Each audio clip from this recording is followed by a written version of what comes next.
Bismillahirrahmanirrahim. Assalamualaikum warahmatullahi wabarakatuh. Perkenalkan, nama saya Muhammad Amir Mushaf dari jurusan Bahasa dan Sastra Arab semester 5.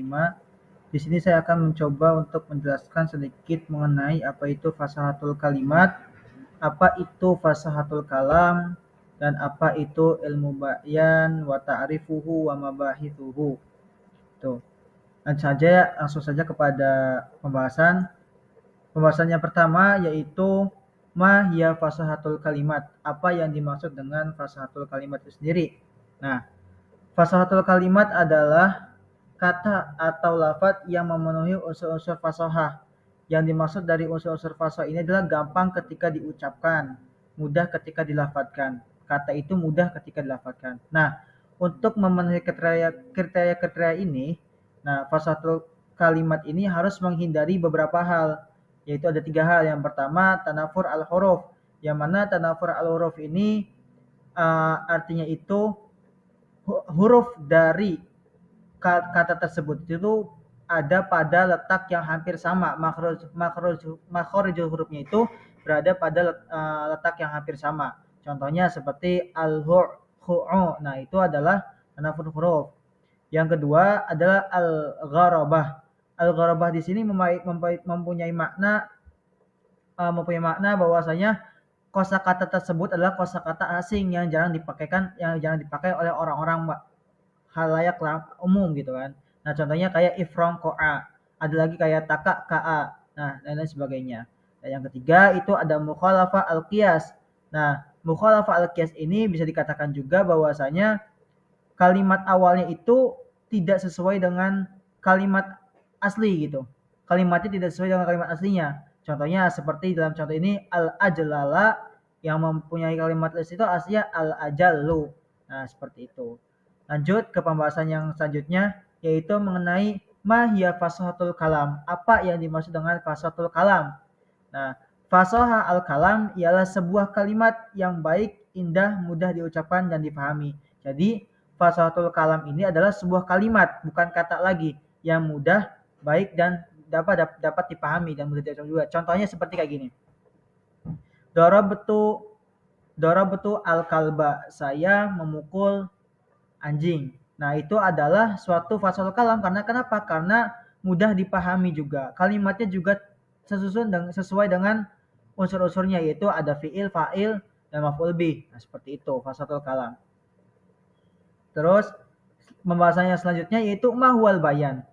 Bayan secara bahasa adalah bayan artinya terbuka atau jelas. Sedangkan dalam ilmu balaghah, ilmu bayan adalah ilmu yang mempelajari cara-cara mengemukakan suatu gagasan dengan berbagai macam redaksi.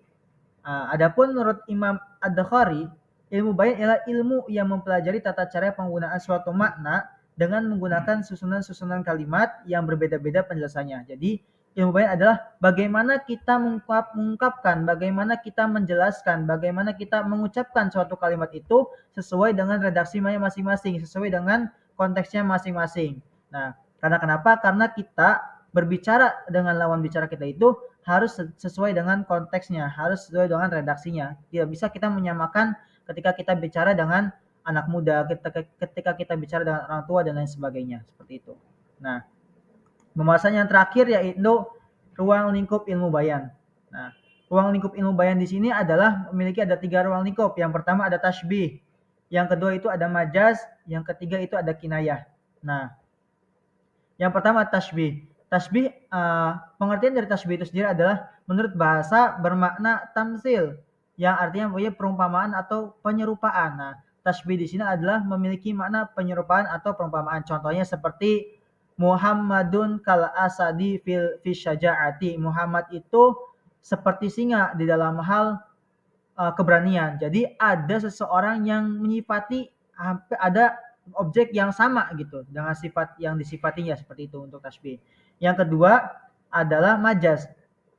Majaz adalah suatu perkataan yang dipakai bukan pada tempatnya atau tidak pada makna aslinya karena ada hubungan dan qarinah yang melarang penggunaan makna asal. Jadi majaz di sini adalah kita tidak boleh menggunakan suatu kalimat yang mana kalimat tersebut itu berada pada makna aslinya, akan tapi maknanya tersebut tidak memiliki makna asal gitu. Itu adalah majaz.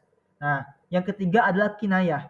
Kinayah adalah lafaz yang disampaikan dan yang disebut yang dimaksud adalah kelaziman maknanya, di samping boleh juga yang dimaksud pada makna yang sebenarnya. Seperti itu. Nah, kinayah di sini juga bisa disebut dengan kalimat sindiran. Contohnya kalimat sindiran, Ra'aitu al-qitta fil fasli. Saya melihat kucing di kelas.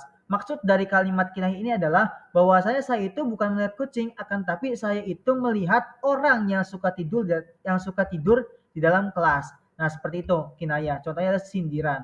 Nah, mungkin itu saja yang bisa saya sampaikan. Kurang dan lebihnya mohon maaf. Wallahul muwaffiq ila aqwamit thoriq. Wassalamualaikum warahmatullahi taala wabarakatuh.